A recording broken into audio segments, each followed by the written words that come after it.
All right, buckle up, everybody, because today we are diving deep into the philosophy of Game of Thrones. Game of Thrones philosophy. You heard right.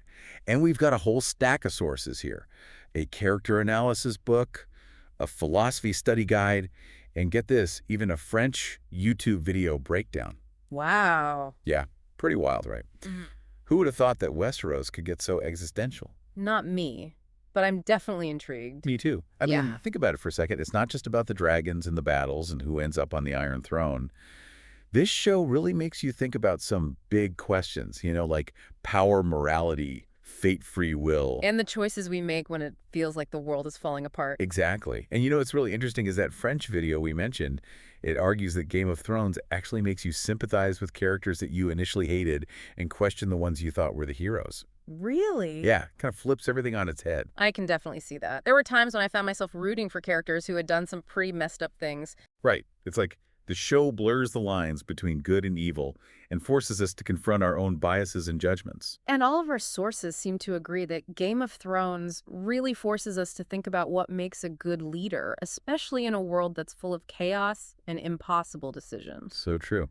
So let's jump right in and start with a character who embodies both strength and vulnerability, Arya Stark. Oh, Arya, she's a fascinating character for sure. Totally. And she's gone through so much loss and trauma. But what do you think about her philosophy of revenge? That list of names she carries around is pretty intense.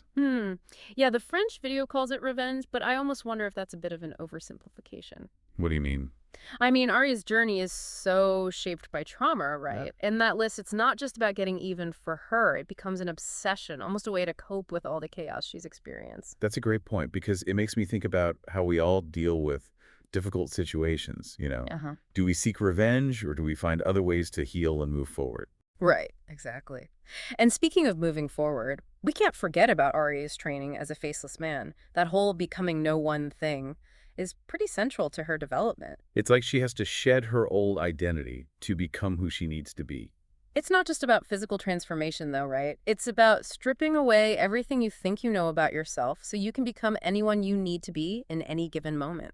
That's a really interesting concept. Yeah. And it's something we can all relate to, in a way, even if we're not training to be assassins. Definitely. We all reinvent ourselves at different points in our lives. We try on different roles, different identities to see what fits. And even after defeating the Night King, Arya chooses to sail off into uncharted territories.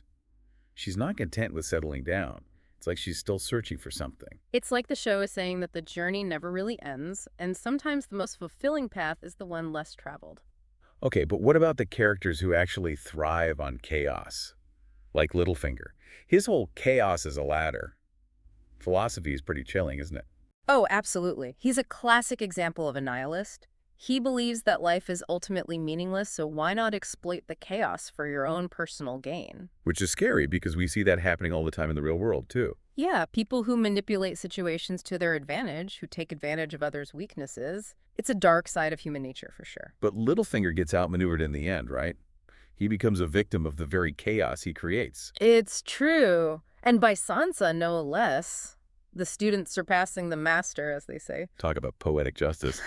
But, speaking of characters who walk a fine line between chaos and order, we have to talk about Jaime Lannister. Oh, Chummy. He's a complicated one, that's for sure. Where do we even begin with him? He pushes Bran from the tower, he has this incestuous relationship with Cersei, and he even assaults her next to their dead son. It's like every time you think he can't get any worse, he does something even more shocking. He definitely makes it hard to root for him, at least at first. Right. But then there's this whole transformation that he goes through. He starts out as this arrogant, seemingly heartless knight, but then he meets Brienne of Tarth, and something changes. Brienne is such a powerful force in the show. She represents honor and integrity in a world where those qualities are often disregarded. Absolutely. Mhm. And she sees something in Jaime that no one else does. She challenges him to be better, to live up to his potential. It's almost like she becomes a mirror for him, reflecting a different way of being. And then there's the whole revelation about him killing the Mad King. Oh yeah, the act that earned him the nickname Kingslayer. For years, everyone thought he was this power-hungry traitor. But it turns out he did it to save the city. to prevent the Mad King from burning everything to the ground. Wow, that completely changes things, doesn't it? It makes you question everything you thought you knew about him. It's one of the brilliant things about this show. It constantly challenges our perceptions, forcing us to see the world through different lenses. Which brings us to the question, can Jaime truly be redeemed after all the terrible things he's done? Can anyone? That's a heavy question, and one that I think we'll be grappling with throughout this entire deep dive. But before we go too deep down that rabbit hole, let's shift gears and talk about another Lannister who uses his intellect to navigate the world of Westeros, Tyrion. Ah, Tyrion, the impy. He's a fan favorite for a reason. Oh, absolutely. Hmm. He's clever, witty, and always underestimated because of his dwarfism. But the French video makes a really interesting point about him. It says, the quality of Tyrion Lannister is intelligence. His philosophy is influence. I like that. Influence as a philosophy. It's a powerful idea because he doesn't try to seize power through brute force like so many others in Westeros. He uses his understanding of people to influence those who are in power. He's a master strategist and manipulator, but he also has a deep understanding of human nature. And he's definitely got a vulnerable side, too. I mean, he turns to wine and prostitutes not just for pleasure, but as a way to cope with a lifetime of rejection and prejudice. His love life is tragic, too. It really is. His first marriage was a cruel trick orchestrated by his father, and his relationship with Shay ends in betrayal and heartbreak. It's like he can never escape the shadow of his family, the weight of their expectations. But even with all that baggage, he still manages to find moments of joy and connection. He proves that you don't need a crown or an army to be powerful. Sometimes it's about understanding the game and playing it smarter than everyone else. Well said. Which brings us to the queen herself, Cersei Lannister. She's one of the most complex and fascinating characters in the entire series. So ruthless, yet also deeply protective of her family. A total force to be reckoned with. And you know what her philosophy is, according to our sources? The more people you love, the weaker you are. Chillin', right? Yeah, that's a pretty bleak outlook. But it explains a lot about her actions. I mean, she orchestrates the explosion of the Sept of Baelor to eliminate her rivals. She's willing to do whatever it takes to maintain her power. It's interesting to think about Cersei's philosophy in the context of her relationship with her children. Well, she clearly loves them fiercely, but her love is so intertwined with ego and a desire for control. Like she sees them as extensions of herself, rather than individuals. Exactly. And that ultimately leads to her downfall. The irony is that she dies trying to save the last vestige of her immortality through her unborn child. It's tragic, but also kind of fitting, don't you think? She's so consumed by power that she loses sight of what truly matters. It's a cautionary tale about the dangers of unchecked ambition and the destructive nature of ego. Okay, but let's talk about a character who seems to represent the opposite of everything Cersei stands for. Jon Snow. Ah, Jon Snow, the honorable bastard. He's all about duty, loyalty, and selflessness. And his motto is, love is the death of duty. Which is interesting because he's constantly torn between his heart and his obligations. He's like a modern-day knight, always striving to do what's right, even when it's hard. He literally comes back from the dead. He's the closest thing Westeros has to a Christ figure, wouldn't you say? Absolutely. And like Christ, he ultimately sacrifices himself for the greater good. He chooses duty over love, killing Daenerys, to prevent her from becoming a tyrant. It's a heartbreaking decision, but one that many of us can relate to on some level. We've all had to make difficult choices, sacrifices for the greater good. It's true. And speaking of Daenerys, her journey is a fascinating study in the corrupting influence of power. She starts out as this idealistic liberator, determined to break the wheel of oppression. And for a while, it seems like she might actually succeed. She frees slaves, she challenges the established order, she masses this huge following of people who believe in her vision. Yeah, she's like this symbol of hope for a better world, but then something changes, right? She becomes more ruthless, more willing to use violence to achieve her goals. Power corrupts, even those with the purest of intentions. It's like watching the hero become the villain. And it's a reminder that even the best of us are capable of terrible things.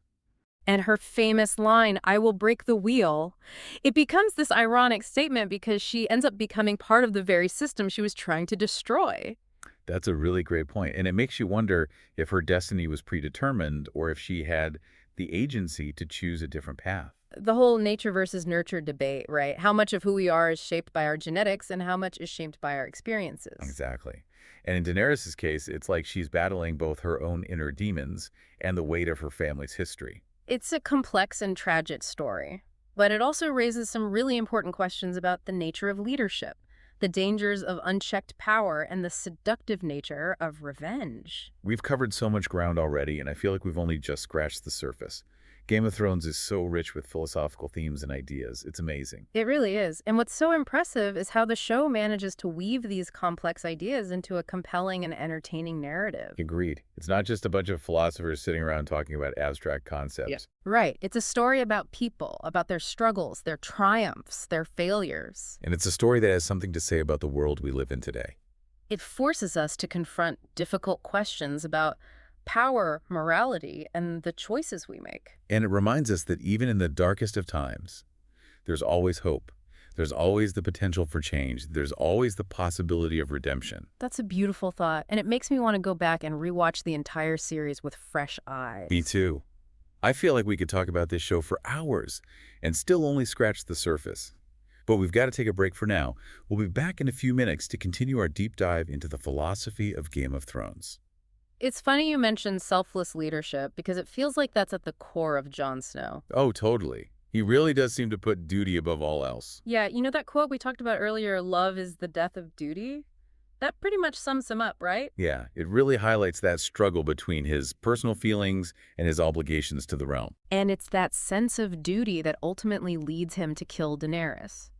Which, let's be honest, is a pretty huge decision. Heartbreaking, too. Yeah. I mean, he was in love with her. But he knew he had to do it to protect the realm from tyranny. He chose the greater good, even though it meant sacrificing his own happiness. Which makes you wonder, can true love really exist in a world as harsh and unforgiving as Westeros? Right. It's almost like anyone who strives for power is destined to lose the things they care about most. It's a pretty bleak thought. It is. But speaking of power and love, Daenerys' transformation is a pretty clear example of how both can corrupt. Oh, absolutely. She starts out wanting to liberate the oppressed, break the wheel and all that. And for a while, she actually seems like she's going to do it. Right. I mean, she frees slaves, she challenges the old power structures, she gains this massive following of people who believe in her. But then, somewhere along the way, that idealism gets twisted. She becomes more ruthless, more willing to use violence. It's like the power goes to her head and she loses sight of who she used to be. It's a classic example of how good intentions can pave the road to hell. It's sad because you can still see glimpses of that early idealism, even as she's making these terrible decisions. It makes you wonder if it was inevitable. Was she always destined to become a tyrant? Or could she have chosen a different path? That whole fate versus free will debate again. Right. Are we in control of our own destinies? Or are we just playing out some preordained script? It's a question that's haunted philosophers for centuries. Mm-hmm. And Game of Thrones definitely doesn't give us any easy answers. It does make you think, though, like how much of who we are is predetermined and how much is a result of the choices we make. Okay, but if we're talking about characters who seem trapped by their circumstances, we get to talk about Tyrion. Ah, Tyrion. Brilliant. Brilliant, but forever underestimated because of his dwarfism. He's so sharp, but he can never escape the shadow of his family. And his love life is a testament to that. That awful first marriage arranged by his father, and then the betrayal with Shay. It's heartbreaking. It really is. You almost get the sense that he's destined to be alone, carry the weight of his family's sins. It's like a recurring theme in the show, how our past shapes us. Like we're all carrying around the baggage of our families and our histories. But Tyrion never gives up. He uses his intelligence and his wit to survive and even thrive in this crazy world. He shows us that you don't need brute strength or a fancy title to be powerful. It's all about strategy and understanding people. Which kind of brings us back to that idea of selfless leadership. Even though Tyrion isn't a warrior like Jon Snow, he still understands the importance of serving others. He uses his talents to make a difference, even when it means putting himself at risk. Which is pretty admirable when you think about how cutthroat Westeros is. It's interesting, right? Tyrion and Jon, they're so different, but they both end up embodying this idea of selfless leadership. Maybe there's more than one way to be a hero. And that's a pretty hopeful thought, wouldn't you say? Yeah. Even in a world as messed up as Westeros, there's still room for good. It's something to keep in mind, especially when things feel bleak in our own world. Totally. Okay, but we can't talk about Game of Thrones philosophy without addressing the queen of pragmatism, Cersei Lannister.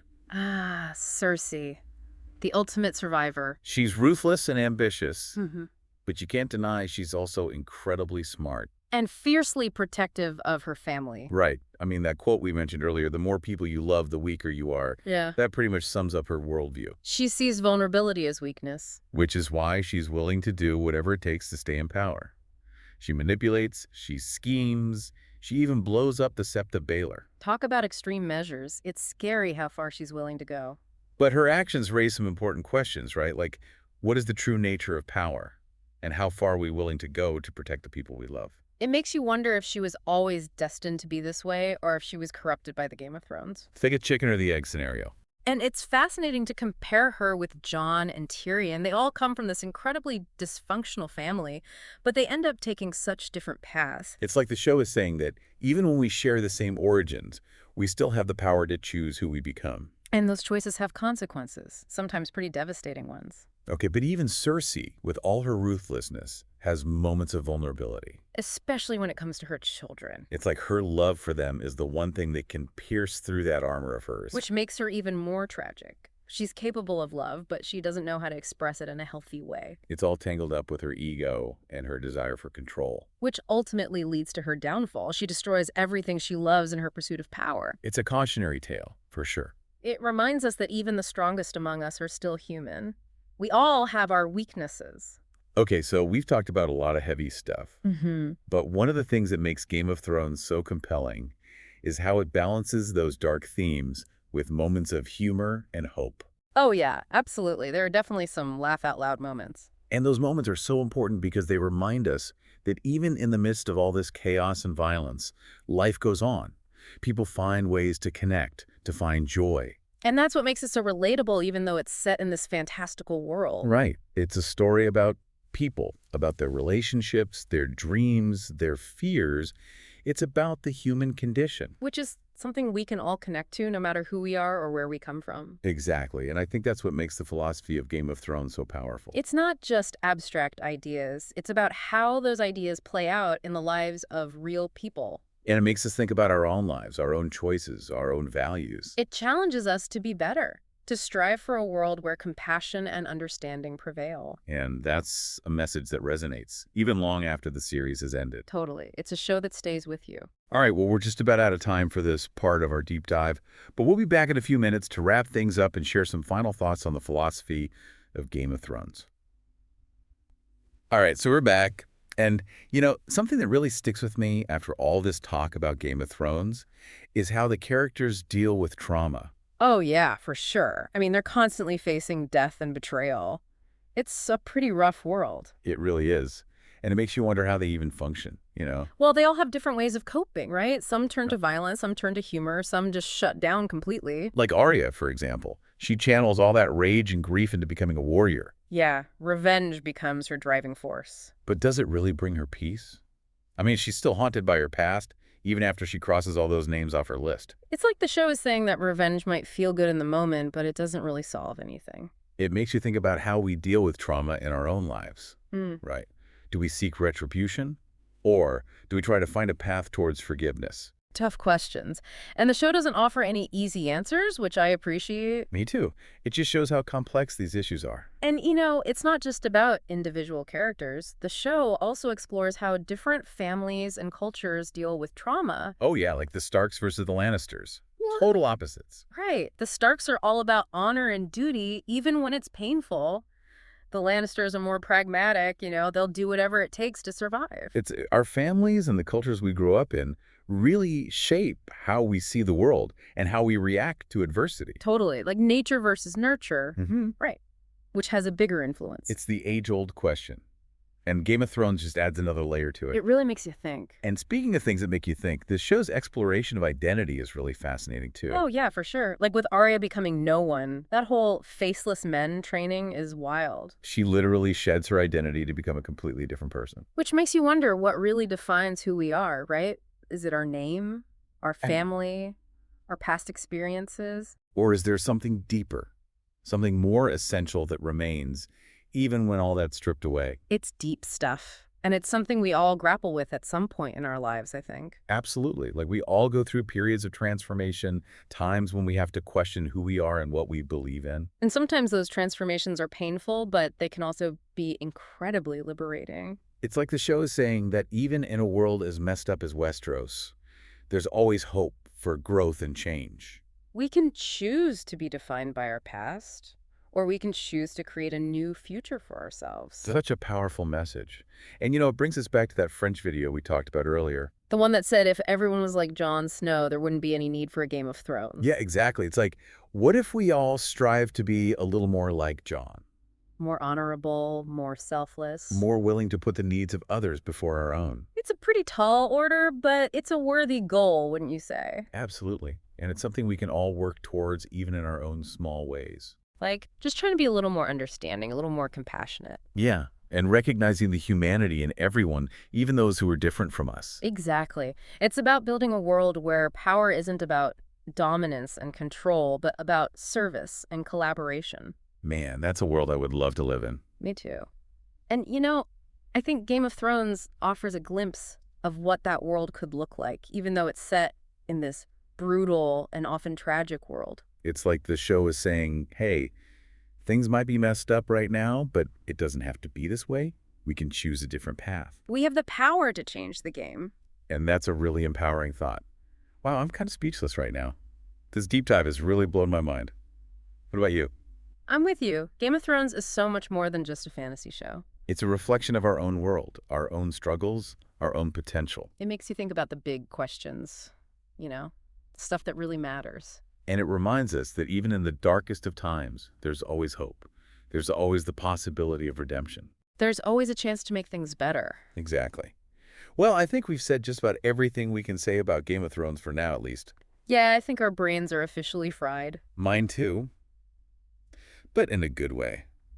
This has been an amazing conversation. Thanks for joining me on this deep dive. The pleasure was all mine. And thanks to everyone out there for listening. If you're as obsessed with Game of Thrones as we are, we encourage you to go back and rewatch it with these philosophical themes in mind. You might be surprised at what you discover.